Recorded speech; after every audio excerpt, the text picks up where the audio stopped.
My parents said I failed. Then my brother's fiancé looked at me and said, "You're the CEO?" I sat at the edge of the long mahogany dinner table in my parents' suburban home, a place that hadn't felt like mine in years. The clinking of cutlery and muffled laughter filled the air as my family gathered for a celebratory dinner. My younger brother Andrew had just gotten engaged. The table was covered with their favorite dishes: roasted chicken, mashed potatoes, Caesar salad, all the things Mom knew Andrew loved. I was barely noticed as the spotlight hovered over him and his radiant fiancée, Emily, who was meeting the entire family for the first time. My mother had already gushed about Andrew's amazing promotion and how he was such a stable, responsible adult now. As usual, I sat through the conversation with a polite smile, occasionally nodding, aware that nothing about me would be brought up unless it was followed by a sigh or a passive-aggressive jab. It had always been that way.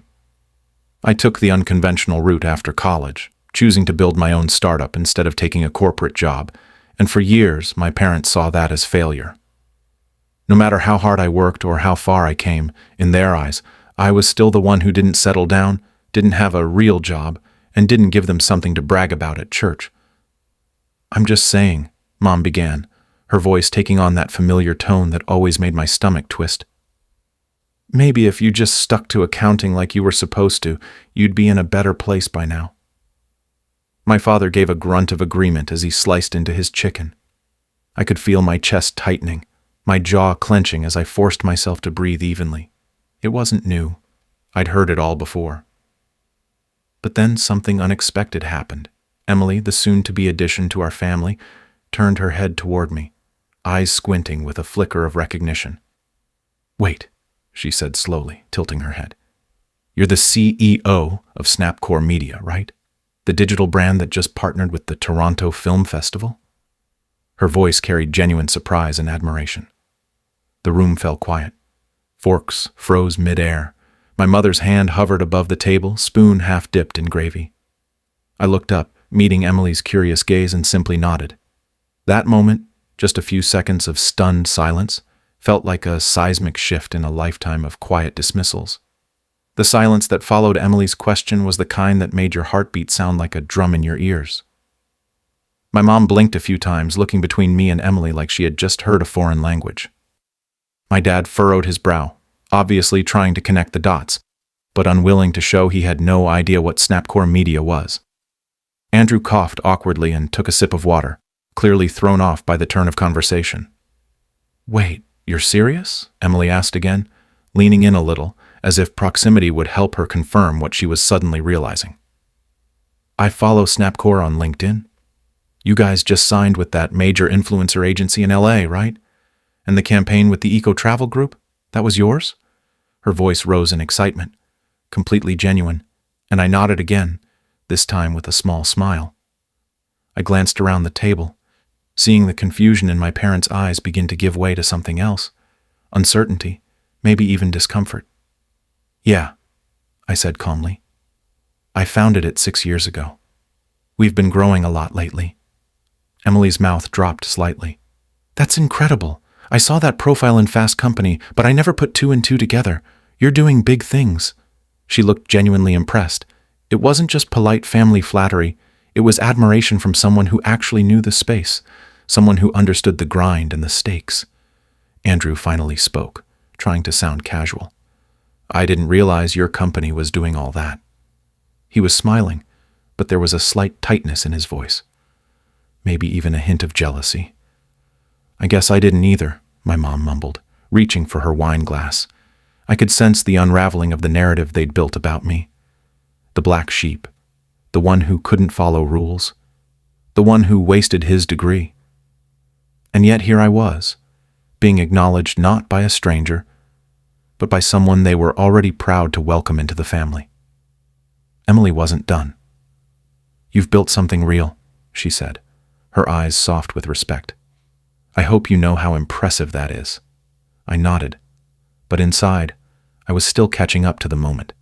Years of buried frustration, long nights, and cold silence were suddenly being interrupted by the warm validation I never expected to get, especially not at my own family's dinner table. My mother finally spoke again, but this time her voice had lost its confident edge. "Well, I suppose it's good you found something that works for you," she said carefully, as if every word had been weighed for safety. That was her way of acknowledging something she couldn't quite understand. It wasn't approval, not yet, but it was a step away from dismissal. My father gave a slight nod, though he still hadn't made eye contact with me. It didn't matter. Emily had cracked something open at that table, something that years of explaining, defending, and trying to earn their respect had never managed to do. The dinner went on, but the air had changed. There were no more jokes about me finally settling down, or sarcastic remarks about being a free spirit. Instead, there were cautious questions. My mom asked what exactly we did at Snapcore. My dad wanted to know how many people I employed. I answered each one with calm precision, not out of pride, but because I had nothing to prove anymore. I wasn't there to impress them.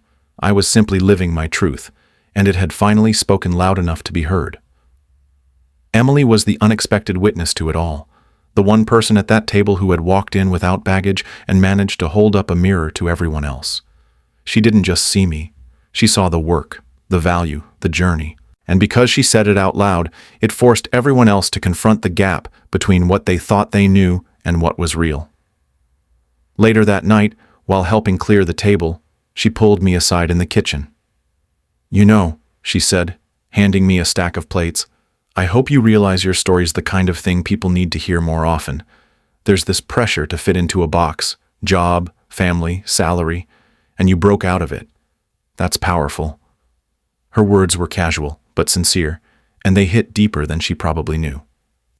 "Thanks," I said, not knowing how else to express the mix of gratitude and quiet relief I felt. It wasn't just about the recognition. It was the validation that the path I chose, as lonely and uncertain as it had felt for years, had led somewhere real.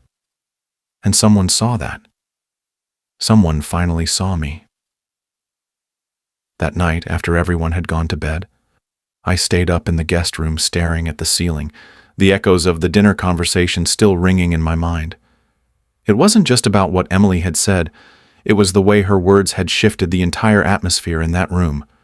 For years, I had walked into this house with a silent weight on my shoulders, knowing my choices didn't align with the neat blueprint my parents had envisioned for me. My brother was the golden child. Steady job, traditional career, dependable in the eyes of everyone. Meanwhile, I was the outlier, the one who left the safe road behind and chased something invisible. I remembered the nights I had gone to bed in my tiny apartment, cold air leaking through the windows, wondering if I had made the biggest mistake of my life. There were times I couldn't afford groceries, times I nearly missed rent, and still, I chose to keep building, keep believing. I wasn't chasing fame or fortune. I just didn't want to live a life that felt borrowed. But none of that ever translated well to my family. All they saw was the surface, instability, risk, and a lack of predictability they mistook for failure. It was easier for them to dismiss what they couldn't control. Yet, here I was, in the same house where they once asked me when I would get serious, now being asked about my growth strategies and staff. And it was all because someone, Emily, looked at me without the filter of old expectations. Her curiosity had cracked open a conversation that had never existed in this family before. I thought about how many other people out there were like me, quietly grinding, quietly dismissed. I felt a strange blend of vindication and sadness. Vindication because I had made it further than even I imagined, and sadness because it had taken so long for anyone who mattered to truly see it. But maybe that was part of the lesson. Sometimes it's not about proving people wrong. It's about becoming so grounded in your truth that when the right person finally sees you, you no longer need their approval. You just appreciate their recognition. And that somehow felt more powerful than any applause I could have asked for. The next morning brought with it a soft quiet that felt different from the usual tension-laced silences I'd grown up with. Sunlight filtered through the lace curtains in the kitchen where my mom stood, sipping her tea, eyes fixed on something out the window. I walked in, unsure what kind of reception I'd get after the previous night's shift in narrative. She glanced at me, then gestured toward the coffee pot. "There's some fresh," she said. No sarcasm, no edge, just a simple offer. I poured myself a cup, half expecting some backhanded remark or a veiled question about whether I was really happy doing what I do. But instead, she sat down across from me, her tea cradled in both hands, and after a long pause, she said, "Your father and I, we just didn't know. We thought you were throwing your life away." I didn't respond immediately. I let the words land, soaking in the vulnerability that so rarely showed on her face. "It wasn't easy," I finally said. "There were years where I wasn't sure either, but I needed to try. I needed to build something on my own terms." She nodded slowly, eyes still not quite meeting mine. "We just wanted you to be okay, stable. We didn't realize that stability could look different than what we knew." That hit something deep inside me. For all their rigidity, their constant comparisons, maybe their intentions weren't entirely cruel, just misguided, filtered through a lens of fear and tradition. I'd spent so long resenting them for their lack of support that I never stopped to think how foreign my choices must have seemed to them. My father joined us a few minutes later, newspaper in hand like always, but this time he actually looked at me. "Your mom showed me that article you were in," he said, almost gruffly, as if admitting that pained him. "Seems like you've built something real." I nodded again, unsure whether to thank him or let the moment pass. He didn't offer more, but his presence at the table felt more intentional than it had in years. It wasn't full acceptance, but it was something, a beginning. As I sipped my coffee, I realized that I no longer needed their full approval to feel successful. That hunger had faded. What mattered now was that I had stayed true to myself long enough for the world to notice.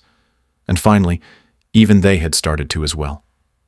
Later that day, we all went out for a walk through the neighborhood trails, something my family used to do when Andrew and I were kids, though back then it was mostly about tiring us out before dinner. Now it felt more like a ceremony of subtle reconnection. Emily walked beside me, occasionally asking thoughtful questions about my journey, not just about the company, but about the person behind it.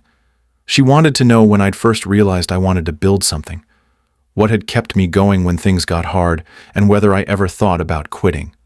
I was honest. "Plenty of times," I said. "The beginning was brutal. I lost 2 co-founders in the first year, had a major investor back out at the last minute, and nearly burned through my savings before things finally clicked." She looked at me like I'd just shared the story of surviving a storm. "But you kept going," she said quietly. "That's what matters." It was the kind of conversation I'd always wanted to have with my family but never could. With Emily, though, it felt natural. No judgment, no skepticism, just curiosity and appreciation. Andrew walked a few paces ahead with our dad, and I could see them talking, heads slightly tilted toward each other. It was strange seeing my father take an interest in both of his sons at once. There was a subtle balancing of scales happening, though no one said it aloud. That evening, my brother pulled me aside while we were setting the table. "I should have known," he said. "I mean, I always thought you were kind of drifting, but it's obvious now you were just building something I couldn't see." I appreciated his honesty, even if it stung a little. "It's fine," I said. "We all just took different paths." He nodded, then smiled. "Still, it's cool. You're like the guy in those tech documentaries, only way more chill." We both laughed, and for the first time in years, I felt like we were on level ground, not competing, not comparing, just 2 adults with different lives, finally able to respect one another. That night, the house felt warmer.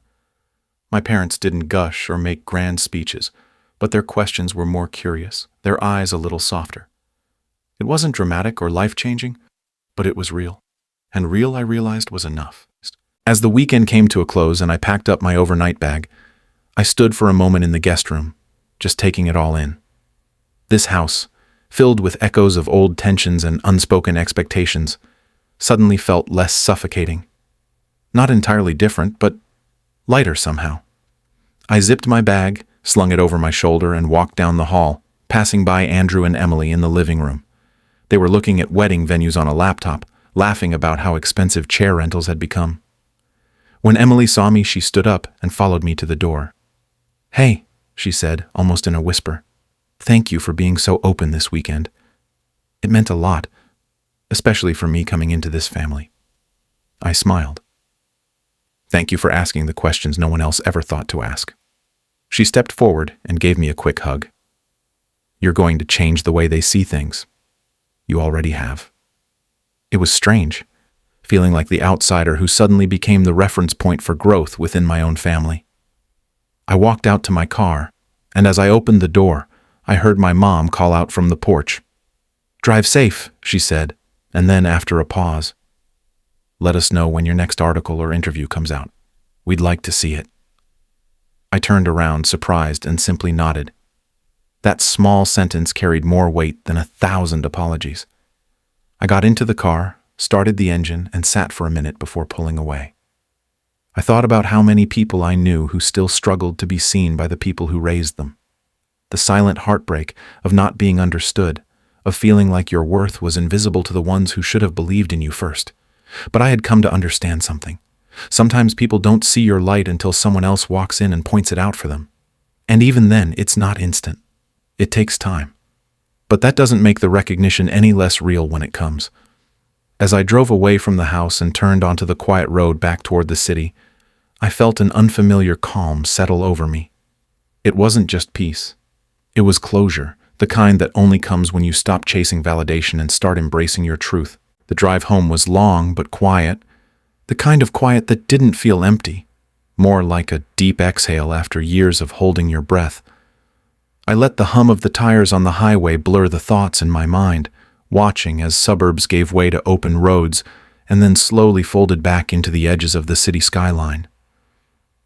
With every mile, I felt the weight of old expectations dissolve, replaced by something sturdier.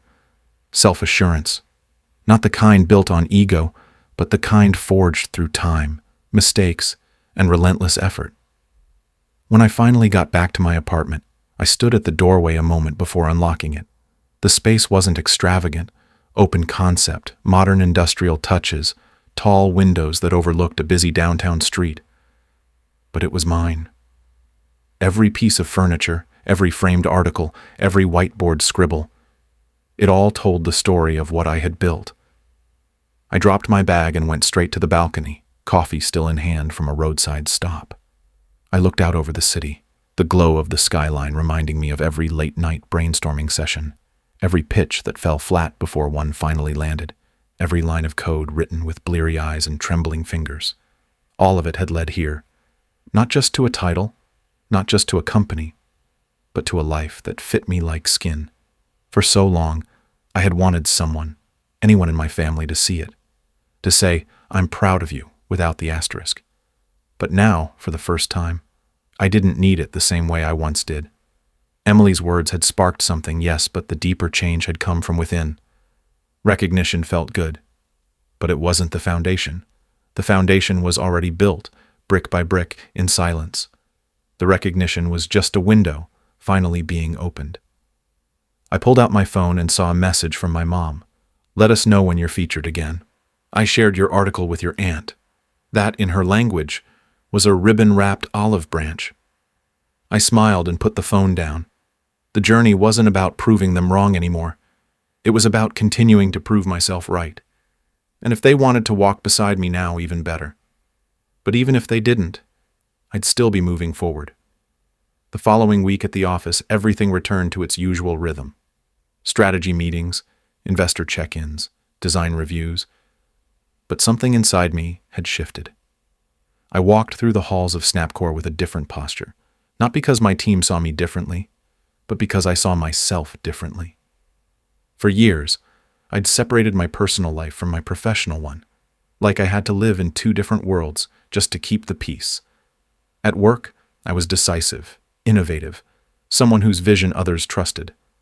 At home, I was the misunderstood one, the family member who never quite settled. But now, for the first time, those two identities weren't in conflict. I wasn't hiding. I wasn't seeking permission. That weekend had subtly, but powerfully, reconciled the narrative. During our Monday stand-up, my head of strategy, Malik, mentioned we'd been invited to a panel on digital innovation in Oslo, and I felt a flicker of pride that went deeper than usual. Not because of the recognition, but because I could already imagine my dad reading the event flyer if it went public. The idea didn't fill me with anxiety anymore. It made me hopeful. That night, I stayed late, alone in the conference room, reviewing campaign metrics and sipping tea someone had left on the counter. I thought about Emily again, how she hadn't been impressed by the numbers or the revenue, but by the story, the climb. I realized people like her are rare. People who see not just the final product, but the entire journey behind it. I made a mental note to send her a thank you message, not for defending me, but for seeing me, truly seeing. Before heading out, I looked at the Snapcore mission statement on the wall. We don't just build campaigns, we build trust. I smiled. That had started as a tagline for clients, but now it echoed with personal meaning. I wasn't just building a brand, I was rewriting a legacy. Not to erase where I came from, but to expand it, to show that success can look different, feel different, and still be valid. And in doing that, maybe I was creating space for someone else's story to breathe too. Someone who needed to know that it's okay if your path bends before it leads you home. A few weeks later, I attended Andrew and Emily's engagement party. It was held at a charming little vineyard just outside the city, the kind of place with fairy lights strung through the trees and soft jazz playing in the background. The vibe was warm, intimate, nothing flashy, just people gathered to celebrate love. I arrived a little late after wrapping up a client call, and as I stepped onto the gravel path leading to the main courtyard, I spotted my family standing near the center table laughing. My mom saw me first and waved, a gesture that felt oddly natural this time. I joined the group, greeted everyone, and as I did, Emily turned toward me with a grin. "There's the CEO," she teased, raising a glass. Everyone chuckled, including my dad. There was no sarcasm in the laughter, no awkwardness in the room. It was just a joke, light and friendly, but somehow it signaled everything had changed. Later, as the night wore on and people began to scatter to the dessert table or the dance floor, my mom pulled me aside. She didn't say much, just reached out and fixed a crease in my jacket the way she used to when I was younger. "You looked good up there," she said, nodding toward the little group I'd just left. "Confident, like someone who knows where he's going." I gave a small laugh. "Took me long enough, huh?" She smiled. "Maybe, but you got there. That's what counts." We stood there for a moment, and I felt something settle between us. Not perfection, not a full repair, but peace. A kind of mutual understanding that had taken a lifetime to earn. I glanced at Andrew, who was twirling Emily on the dance floor like they were in some indie movie, and I realized this story wasn't just about proving myself to them. It was about reconnecting with the parts of myself I'd buried just to survive. I wasn't the failure they once labeled me, and I didn't need to fight that label anymore. I was simply me, whole, grounded, and finally seen. As I left the vineyard under a sky full of stars, the cool night air wrapped around me like a quiet affirmation. I had spent years trying to be enough, and somewhere along the way, without even noticing, I already had been.